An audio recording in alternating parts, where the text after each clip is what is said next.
Welcome to the Haney Biz Project with Mark Haney.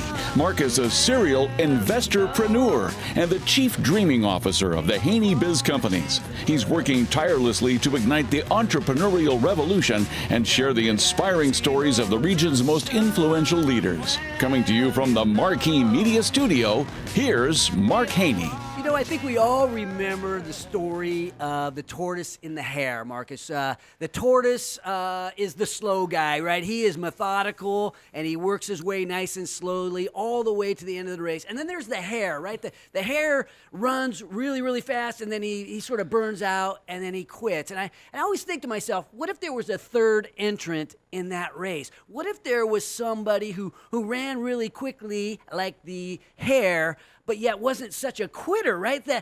The guy that never gives up no matter what, but yet he knows how to sprint. Because in entrepreneurship, right, it is a series of sprints. The entrepreneur that ends up at the end of the day with the trophy, he does not quit. He finishes, but you know what? He doesn't do it in slow motion style like a tortoise. He's got to move. Am I right, Marcus Haney? You are right on the money. I wish there was a third entrant into that story. So yes, maybe there is, right? Entrepreneurs. Entrepreneurs. This is the Haney Biz Project, and we are on a mission to ignite the entrepreneurial revolution right here in our hometown of Sacramento. What we do is share the stories of winning, the stories of entrepreneurs who do not quit in the middle. They figure out a way to overcome. And I think in every entrepreneurial story, Marcus, there's this turning point where you sort of face that tough time. Maybe it's the turning point where after a long battle, you're scraped up. And maybe you even think about quitting for a second, but you do not quit. You make a decision to carry on. You make a decision to probably change what you've been doing in some way, and you figure out a way to overcome. That's what entrepreneurship is all about, and that's what we're doing here on the Haney Biz Project. We're inside the Marquee Media Studios, and you know, I think about being here in Marquee Media Studios. I mean, all kinds of things are happening to me now that I'm part of Marquee, right? You see my name and my picture, my big face, and on the billboards as you drive through Sacramento. And my friends are texting me, teasing me. But, you know, good things are happening, too. The other day, I got a credit card application pre-approved. Now that I am on the Marquee Media Studios, I am being recognized for what I'm doing out there, and even the credit card companies are recognizing that and letting me in the game on that front. Marcus Haney, how you doing today? You hanging or banging? I am banging today. You know, walked up here in the studio, fired up, ready to hear these entrepreneur stories. Well, when we're banging, we are at our very best opportunity. And today, we have that opportunity to be at our very best. Because, you know, a lot of times in entrepreneurship, it's who you surround yourself with that has all the makings or all the influence on what we become. I mean, we asked ourselves the question in the revolution, right? Is the American dream dead or alive? Marcus, what do you think? Is the American dream dead or alive? For me, Marcus Haney, the American dream is alive and well, chasing my dreams every day, trying to put one foot in front of the other and stay out of that the old trough of sorrow you mentioned at the beginning of the show. We do know that there is a trough of sorrow in every business, and, you know, entrepreneurship is not for everyone. I mean, there are people out there that don't believe that the American dream is still alive and well. But, you know, you think about that, and it's like, is America still the land of opportunity? Is this still a place where anything is possible? Anybody with a dream can figure out a way to achieve. And some people don't think that it is, but I would submit to you that if you are one of those people who is at least willing to work, I'll call it half-time, right? 80 hours a week. There's 168 hours in a week. If you're willing to at least come in and work half-time, Marcus, you know, good things will happen. If you figure out a way to maybe save a few of those bucks, right? Come on and cut your expenses, especially on the personal side, you can build a war chest. And you know what follows that? Opportunity, right? If you do that, if you work your butt off, if you save a few bucks, it's funny how entrepreneurial opportunity finds you, and that's what this show is all about. But the other thing that I think we have to do is put the right influences into our body, put the right people around us, because when we spend time around people or around the news that is negative, it doesn't really inspire us to go out there and chase our dreams. So today we are fortunate enough to be bringing on some people that are going to help us get in the mode of chasing our dreams. And at the end of the show, I'm going to tell the story about my American dream, right? The American dream is still alive in my household. It starts off talking about real estate, where we started off in the Sexplex, my first house, and now we are transitioning to a place called Haneyville. So I'll share that story, and it all started with this special connection. But coming up a little later in the show, who do we got coming on? We have the founder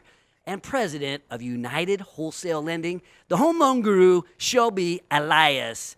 Also coming up later in the show, we will meet the hardest working real estate rock star I know, Ashley Haney Garcia Realty Group. But coming up after the break, we will meet the man behind the rapidly growing appraisal management company, Apex Appraisal Services. Gabriel Hern is in the house. Join the revolution at HaneyBiz.com, brought to you courtesy of Legion AVS. This is the Haney Biz Project.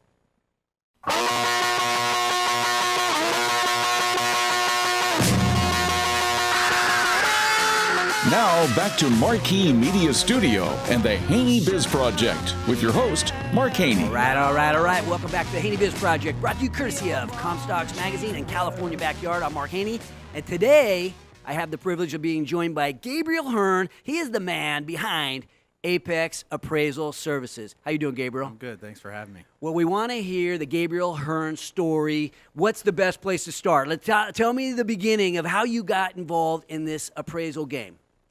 Well, I'm an originator from the get-go. I started in lending when I was young, like 22, and just fell in love with it and went through the whole gamut all the way through, the wonderful years of March of 2007, and was an experience that will always be deep-rooted in your heart of something to remember of something you went through.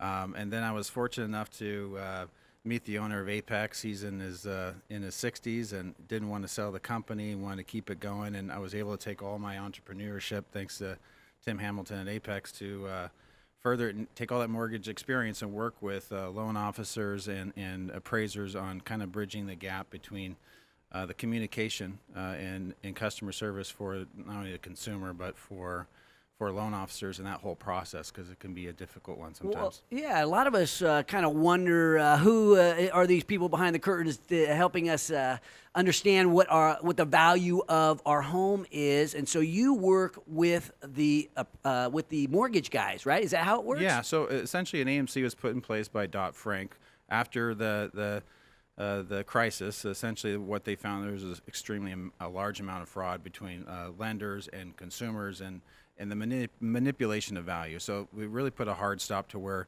the lenders don't know who the appraiser is, and it allows them to have their independence. They call it air. Okay. You'll hear appraisers say, "Don't step on my air." It's his opinion that he uses to come up with the value, and it's there to protect the consumer, to make sure that they're not overpaying for a house. And, okay. And I'll have people say, "Well, that's what someone's willing to pay for it," and I go, "Well, great, bring your checkbook, because it has to appraise for that for the lender to do the value." And it's a difficult market. Places like the Northwest, you got Amazon and Google moving in, and houses are selling left and right, and sometimes it's hard to come up with that value, and they're trying to do their best to use the information data they have to do that. Well, it's interesting that you say protect the consumer, because I'm imagining that it protects the bank and it protects society as a whole, right? We were in this huge bubble, and we all know that bubble burst. How does an independent appraisal service really protect? Well, it protects them by, number one, not having an influence on the appraiser to come in with the value that he needs. In the past, we'd have situations where an appraiser would be used by a particular group, and they would do a great job, and they came in less in value on one order, and then they wouldn't send them orders after that. They just go dead and give them a call and say later, "Did you learn your lesson?" Yeah. So that sort of things actually happened. Tim Hamilton, who's an appraiser at a company, had someone hand him a newspaper with $500 in it and said, "I need this to come into value, cash." And so he had to put it and step away. So the whole objective as an AMC and what we do is to make sure that appraiser is not getting influenced by anyone or being coerced to do his job, and to have an independent value of the property. Well, let's talk about your company. I mean, give us a sense as to the size and scope of your organization.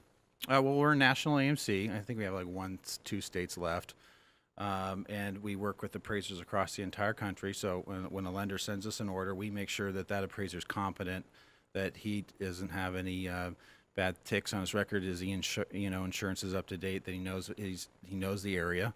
The difference between my AMC and a lot of other AMCs is we call those appraisers, we text them, we email, we have a relationship with them. We don't bid blast. A lot of these other AMCs just send out an algorithm that sends it to all these appraisers and first come, first serve.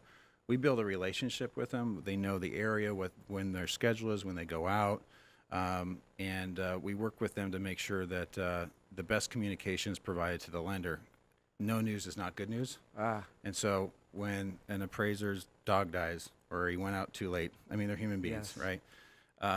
We like to communicate to our lenders saying, this is the situation. He needs more time because he needs to do more research. It's a difficult property, but he found another comp he can use, and so he needs more time, or everything looks good, looks like it's going to be on time.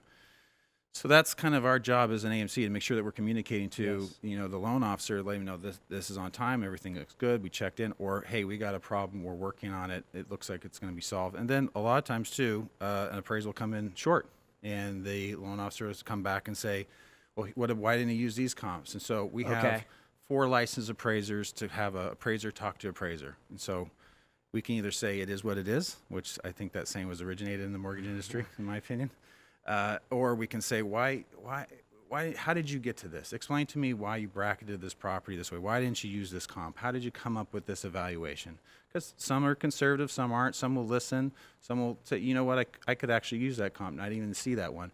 Sometimes it is, and they don't want to change, because that's their opinion, and it protects their own right. So you guys are a national appraisal company. You coordinate with smaller independents to make sure that these fair appraisals get done for the lender. The lender's your customer. The lender's our customer, and the customer's our customer. So, and we make sure that the appraiser gets paid.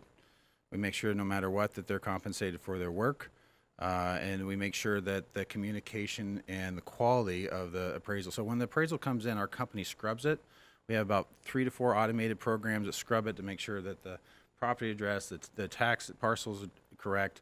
We make sure that everything's right. And then we also have a human's eyes look at it and go through it. And then we send the final product to our client. So we only have about, right now, I think we're under 4% of our files come back with additional underwriting conditions from the underwriter. So we try to deliver the final product. If we find something wrong, we send it right back to appraiser and say, hey, you got the lender's name wrong, got the borrower's name wrong, you missed a picture, there's no straps on the Get hot the water deals heater. done, right? It's, you don't want the appraisal to come in high or low. You want it to be accurate, but you also want to get the deal done. Yeah. At the beginning of the show, we asked the question, is the American dream alive or dead? What are your thoughts on that?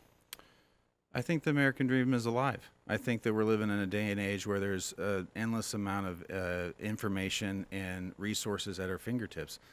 I think it takes grit. I think it takes work.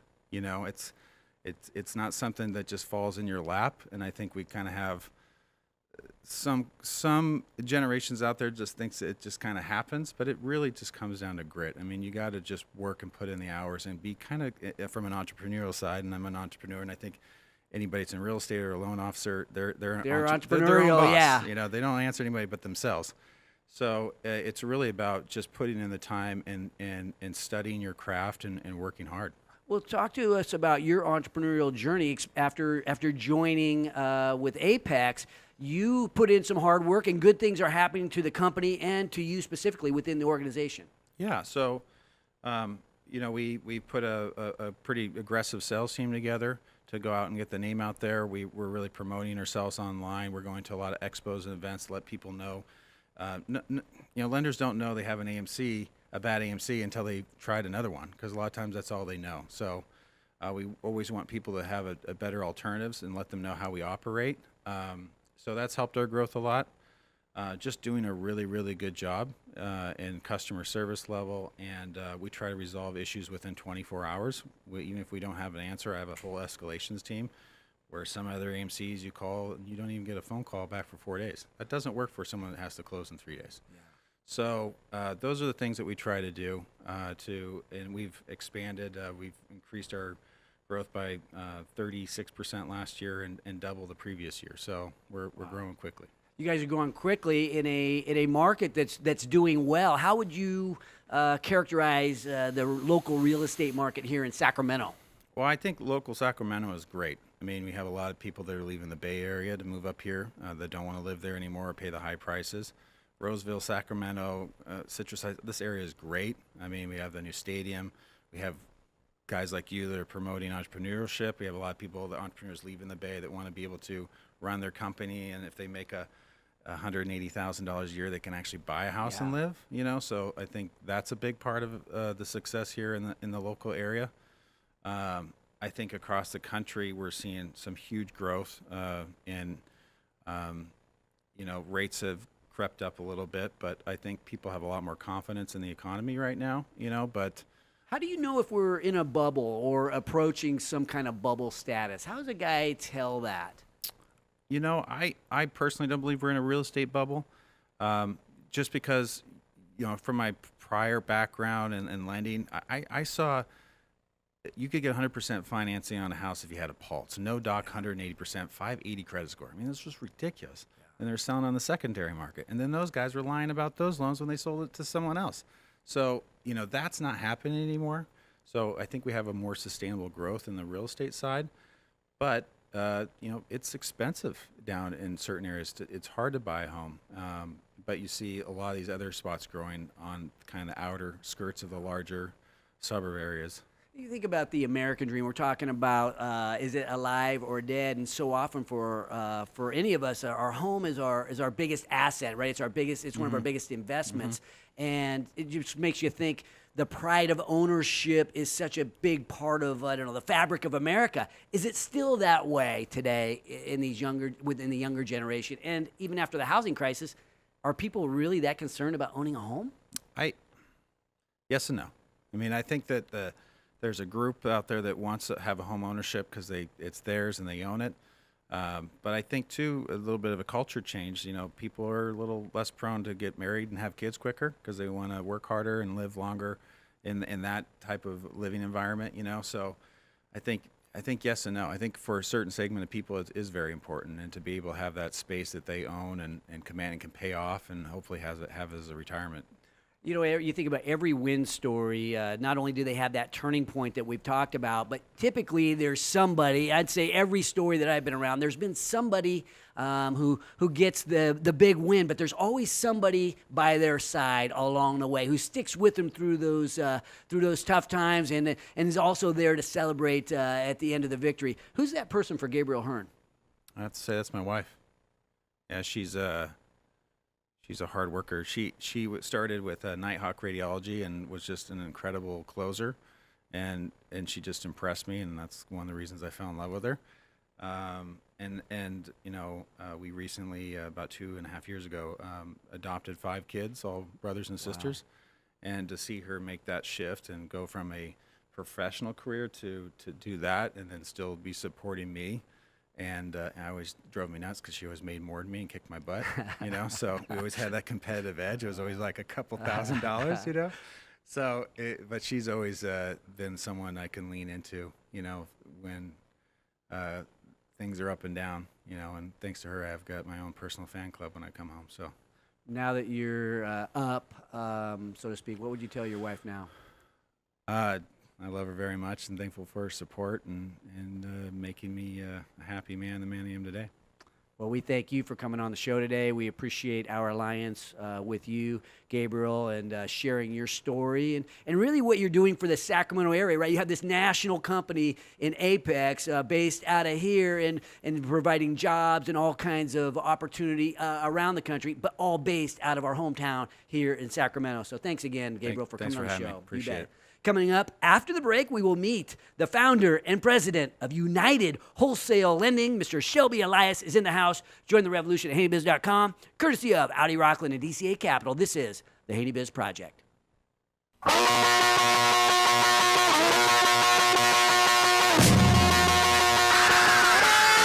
Welcome back to the Marquee Media Studio with Mark Haney, igniting the entrepreneurial revolution with the Haney Biz Project. Welcome back to the Haney Biz Project, brought to you courtesy of Hub International and Legion AVS. I'm Mark Haney, and I am here today with founder and president of United Wholesale Lending, Mr. Shelby Elias. How you doing, Shelby? I'm doing great. Thanks for having me, Mark. I am happy to have you on the show. We've been talking real estate. You are in a different part of the real estate business with your wholesale lending business. We want to know about your business, but we also want to get to know Shelby. Why don't we get an overview of who is Shelby Elias? Well, I started my career back when I was in college, and I got introduced to the real estate industry. Working while going to school, huh? What yeah, a concept. Yes, exactly. I've always had a burning desire to be an entrepreneur. I was taught by my mom. We didn't have everything in life. I grew up in Manteca. So my mom just taught me from a really young age that you can have everything that you want. You just have to go out there and get it. So in grade school and in high school, when I wanted a new pair of Jinko jeans or, a polo shirt, we couldn't afford to go to Nordstrom's and buy it. But my mom taught me, look, we can go to Ross, TJ Maxx, and we just need to find it. It's out there. We just need to find the deal. And I grew up reading the classified ads on weekends and going to yard sales and buying things and reselling things. So I was bred with this gene of, look, you can go out and have anything that you want. You just have to go out there and get it. I actually became a child actor when I was a kid too. Child actor. I left school half days every day, and I auditioned. So I learned how to pick myself up. I mean, I had 1,000 no's before I had one yes, and I was able to get a commercial. So that's a little bit of my backstory and kind of bred how I to was win. bred. I mean, that is an incredible story. You started off with a difficult childhood in terms of finances, but your mom taught you how to win. And did she teach you by example? I mean, obviously you lived this as a kid. She must have been quite an example. Big time. I mean, my mom did so much for us kids, right? Those 4 boys. My dad was the only one to work. I remember when I was growing up, I was really young, and my dad he didn't even have a car. He rode a bike to work. My mom had the only car for our family. So my mom, what she would do is my dad would go to work. My mom would breed dogs. We bred birds. My dad built an AV area in the backyard, so she bred lovebirds. And she sold these lovebirds. She sold puppies. I mean, you name it. She bought and resold stuff. So my mom was always contributing, but she taught us that. Pretty cool. Our foundations are so important. Talk to us about how that foundation led to your enormous entrepreneurial success. So it's pretty funny. So when I came to my parents when I graduated high school, they were like, so, what do you want to do? What do you want to do with your life? And I said, I want to be a businessman. I want to go away to college and, whatever. My parents were like, well, we can't afford for you to go to college. So, I said, well, that only drove me to want to go more. And so at that point, what I did is I went away to college. I went to Sac State, and I was just seeking guys out that were in a better position than I was. I found a really good mentor, and he brought me on to work with him, one of the largest lenders in the nation. I was 20 years old. I was going to night school, and I was probably one of the youngest ones in the organization. Within 7 months, I became the number 3 loan officer in the entire company. Crazy. How did you do that? Was that obviously things like that don't happen by accident? We talk about working half time, right? It's 80 hours a week. What does your work ethic look like? I mean, even now that you have so much success, which I want to get into, but you must have outworked the rest of the people in the office. Yeah, you totally nailed it. That was single-handedly the only thing that I did. I mean, back then I didn't even know how to do a loan. I just knew how to work harder than everyone else. I was there working 7 to 7s.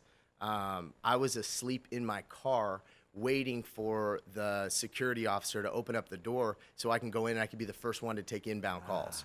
So I was the first one in, and I would get all the calls early in the morning before everyone was in there, and then I was the last one out. So I would get the ones, when everybody else went home. I was the only one in the building, so I was taking all the calls. So really, I just outworked everybody. I had more opportunities than everybody, and then that helped me have the confidence, to build up and know that I, even though I'm the youngest one, I still, have some worth. Well, tell us about your business today. What does your business look like today? So my business today, I sold the branches that I had with my previous partners in the Bay Area. So we focus heavily on Sacramento, Roseville, Folsom areas. We have an office in downtown Sacramento that's our corporate office. We have an office in West Sacramento, Elk Grove, and Roseville. Mm-hmm.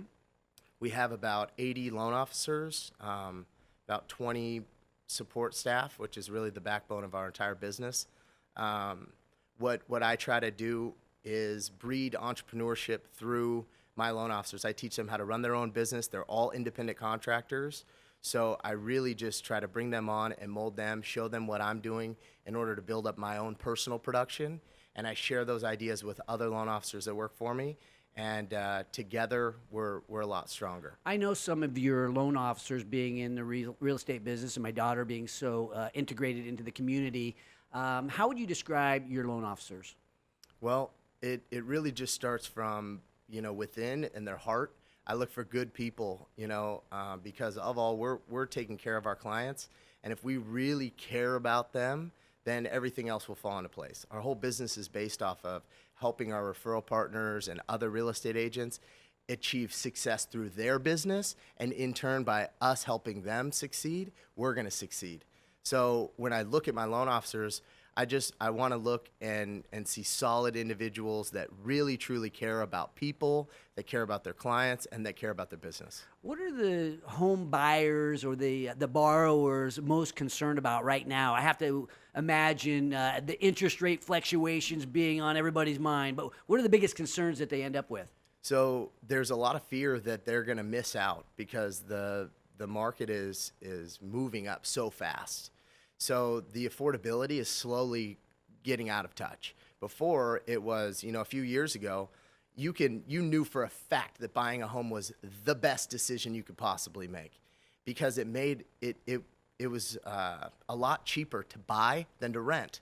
And now that's slowly becoming out of reach. It still makes sense to buy, but you're going to pay a little bit more to own a house than to rent a house.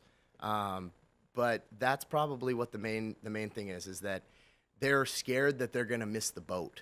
Yeah. So thinking about the home buyer today, right? I dreamt about buying my first house. That was a big deal. It was the American dream when I was a young man, and I have this feeling that maybe that's shifting a little bit. Are you seeing that? Yeah.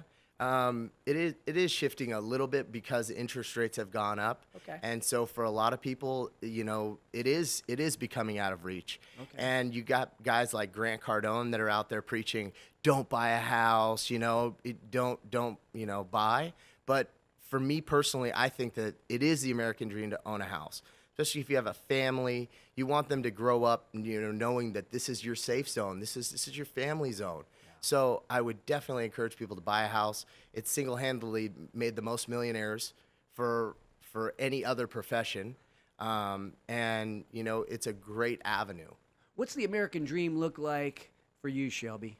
The American dream for me. The American dream. It's still alive. I know. I can feel it in your heart that it's still alive, so I don't have to ask that. But what does it look like for you? You've had so much success. Now I see you're doing these investments and really continuing to push. Yeah.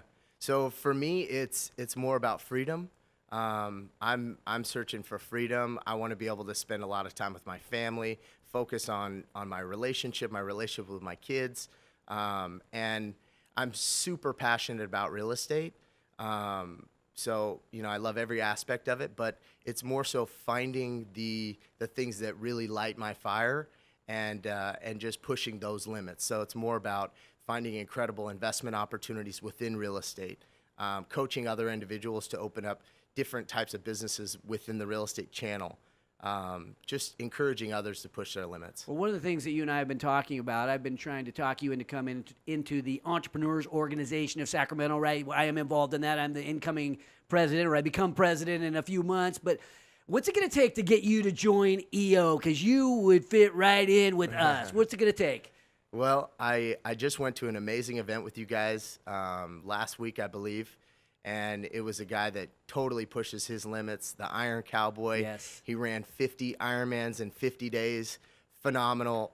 It was really good just to connect with all of the guys and I think that I already signed my my contract. You may already be signed. Okay, I don't get my little commission check then, or I do maybe. But I want to, we talked to Gabriel a little bit about someone that's in our life that stays by us through the thick and thin. And anybody who's been in real estate over the last several years, we know it hasn't been always easy. Who has stood by your side, Shelby? So I'm extremely blessed to have multiple people that have been by my side. My mom has been a total pillar for me forever. I know that she doesn't think that she has, but she's just a huge inspiration to me, and I'm super thankful for everything that she's done, in my life. And then also my wife. My wife's been with me since day one, really. I mean, when I was going through it all and really starting to start my business, I wasn't around very much, and I actually dragged her into the industry. I'm like, look, you don't understand. We would be at dinner, and she's like, you better not answer that phone. And I would say, I'm going to answer the phone, And she would never understand unless I brought her into this world. And ever since I brought her in, she's just been right there by my side, helping me build the business. She does a lot of the stuff that I can't do. So without her, I wouldn't be nearly as successful as I am. Incredible story, Shelby. I want to thank you for coming on the show.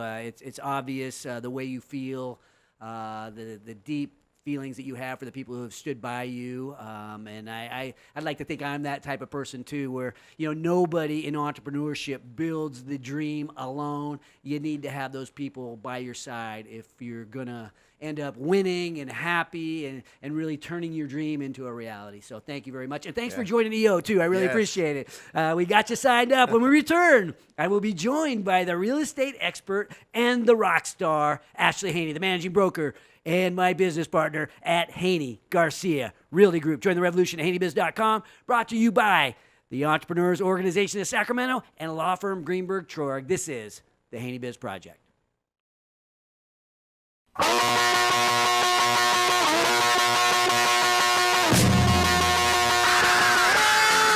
And now, back to the Haney Biz Project with investorpreneur Mark Haney, coming to you from the Marquee Media Studio. Welcome back to the Haney Biz Project, brought to you courtesy of accounting firm Clifton Larson Allen and the California Growth Advisors. I'm Mark Haney, and I have the privilege and the pleasure of being joined by my daughter, Ashley Haney. She is my business partner in the Haney Garcia Realty Group, and I am a silent partner. So we're going to let you do the talking today, Ash, because it's your business. It really has nothing to do with me other than a little financial support and a little bit of cheerleading from the stands here. So tell us about Ashley Haney and tell us about Haney Garcia Realty Group.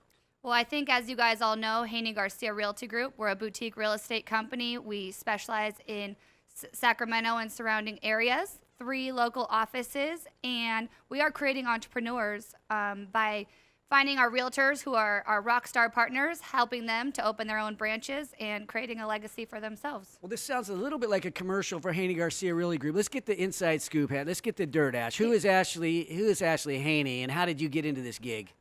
Honestly, I got into this gig because you and I started flipping some houses.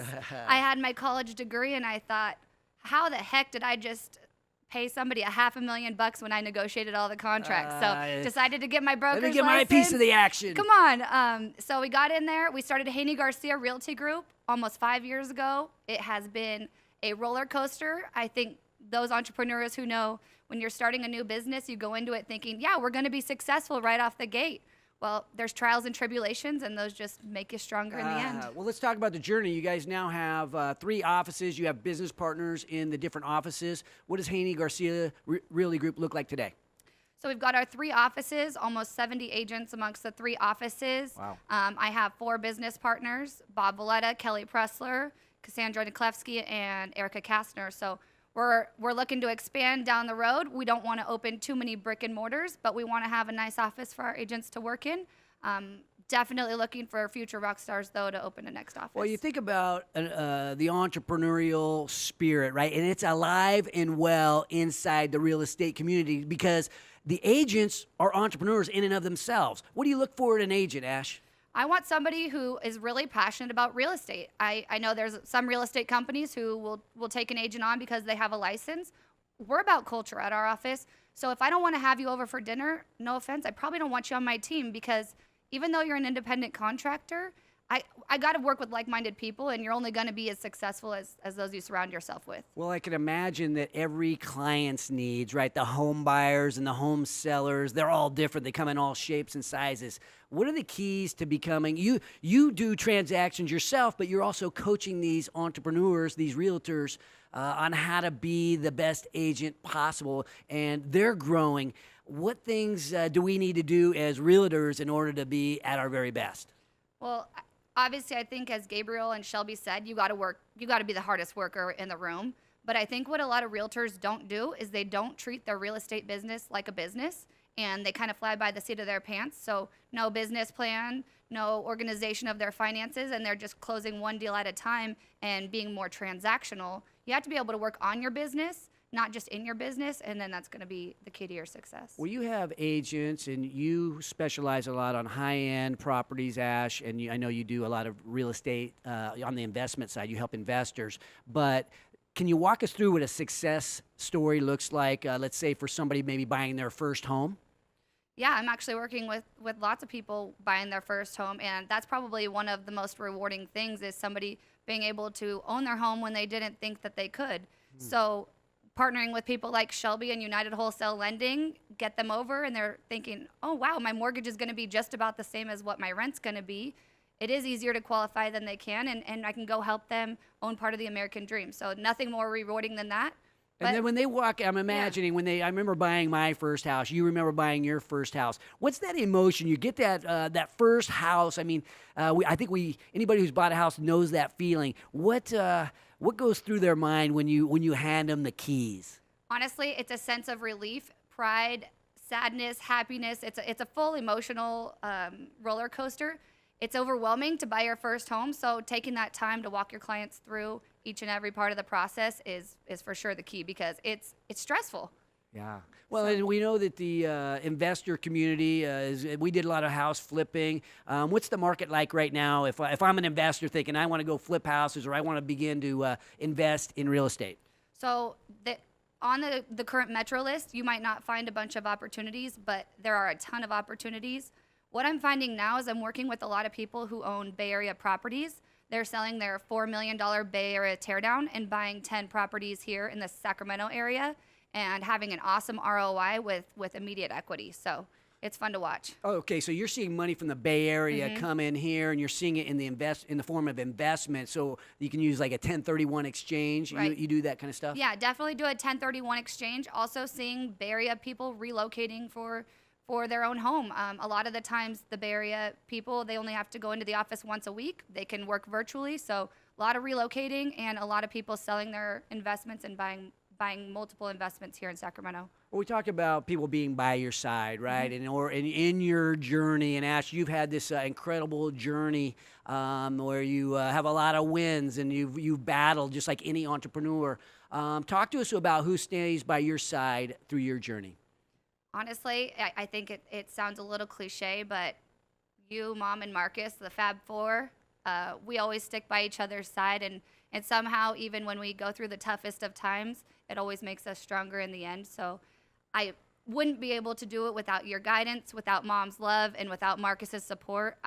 I don't know where I'd be, and so I'm so thankful for the three of you. Well, I was not thinking of myself because I feel like I am guiding less and less as you age here. But still, I would say the same back to you. Having inspirational people around us, I think it gives us a reason to go on when maybe we're thinking about maybe feeling sorry for ourselves. Like, well, if she's doing it, if she's working so hard, I better jump up and set an example myself. And I think that's one of the reasons why I continue to push so hard is because of you and Marcus and Stacy, my wife, and all the other people here at Haney Biz, the team that we've created. They're counting on us to do what we can. Just closing thoughts on the American dream and what your American dream, what's the vision for Ashley Haney, for your business and for your life? Well, I think as you talk about those things about sticking together, it's all about mindset. So you put it out there with positivity and good things are going to come no matter what. So I'm living my American dream right now. Is it exactly the way that I want it to be? No, but it's a work in progress, working forward each day to get towards that. And I have a feeling you're going to talk about something that is part of our American dream, We're about to create Haneyville. The and, Haneyville project, yes. Bringing us all together. So my American dream is my kids, you, Mom, Marcus, and all of us sticking together and being by one another's side. So. We will send it to break on those words, always being by one another's side for our family, its family, and our friends and our immediate community here in Sacramento and in our hometown.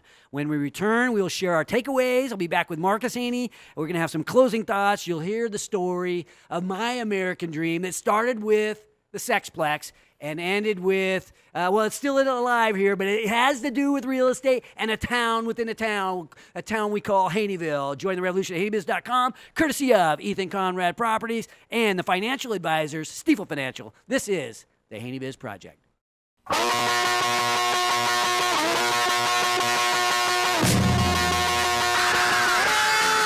Welcome back to the Marquee Media Studio for Mark's takeaways from today's Haney Biz Project. Welcome back to the Haney Biz Project, brought to you courtesy of Silvers HR and 5 Star Bank. I'm Mark Haney. I'm back here with my main man, Marcus Haney. We've been talking about the American dream, Marcus. How are you feeling after today's show? Any takeaways, closing thoughts? You know, I loved hearing what Shelby had to say about working hard, being the first one there, last one to leave. You know, the famous quote that we always talk about in our family is, the harder you work, the luckier you get, and, you know, it obviously comes out in the fruition. Well, the American dream is still alive, and some of our dreams, they're not the driest dreams in the world, but they are our dreams, and they're huge. They're the enormous dreams that only come, you know, if you have the little tiny dreams, Marcus, I don't think you're as motivated to work so hard every day. So what's the point? That's what I do in my world, and, you know, if a little bit of me rubs off on a little bit of you, the big dreaming guy, the chief dreaming officer here over at Haney Biz, I really liked what I took today away from all 3 guests. I felt the warmth of all of them toward their family, which aligns with my values in a big way. And you know what? It's those connections, those people that always stay by your side. And you want to be around people who can get you connected to the people that are going to make you better. And my story of the day is I take you back to age 20, working in a video store, you know, my parents' video store, and I'm working behind the counter. And I'm working with this woman named Becky, a girl named Becky, and she says, "Hey, Mark, I want to fix you up with somebody else here on the team, Stacy. Do you know her?" I'm like, "Well, yeah, she's pretty cute. I don't know her very well." Anyway, one thing leads to another, and I get fixed up. And you know, at the end of the date, it was New Year's Eve. We came back on New Year's Day. I dropped her off at her car after a little rendezvous into Tahoe, and I thought to myself, you know what? I feel like this woman is going to change my life. And you sound a little bit like Shelby. I'm more choked up than he was when he's talking about the people he cares about. But you know what? She did. It's amazing, and it all started. I ended up buying my first house. It was a duplex. We called it the Sexplex, and now it's led to my American dream even growing to another level. And we're talking about building our town out in Loomis. We bought a 40-acre town, if you will, that we're turning into something we're calling Haneyville at the time. And it's where you, Marcus, and Ashley, and all the grandkids are going to come together, and we're going to build this community that is 5 minutes from work, but it's a place, more importantly, that I think we get to express our values and have the people in our lives that make us better. So those things in my life I learned by being around the motivated people here in our office and in our community. It's something that I think shapes us, and it's something that inspires me to continue to build this incredible dream and this entrepreneurial revolution that we have here in Sacramento. So yeah, it started about 20 years ago, and it's continuing today. The big dreams are changing my life, and I think the right connection can change the trajectory of our career, right? We saw that with some of our guests. They get connected to the right people, and it changed the trajectory of their career. I think the right connection can lead you to your spouse, to your lifelong soulmate. And I think the right connection, as we talked about, as it happened with me, the right connection can change our life, and it can save our life in many cases. I was driving down the wrong part of the road for a little bit there, and I ran into your mother. She got me back on track. Together, we're building this incredible Haney Biz project, if you will, and the Haneyville project. So just a shout out to all the people who have motivated me, who have surrounded me in my quest to build something bigger than myself, and to all you guys like you, Marcus, that are fighting the good fight out there to keep us safe, and to all the entrepreneurs out there that are fighting the good fight for entrepreneurship and for this way of life that we enjoy here in Sacramento. To the 13 stripes, to the 50 stars, and to that one big American connection that we always got to fight for. Yours, never above you, never below you, always by your side.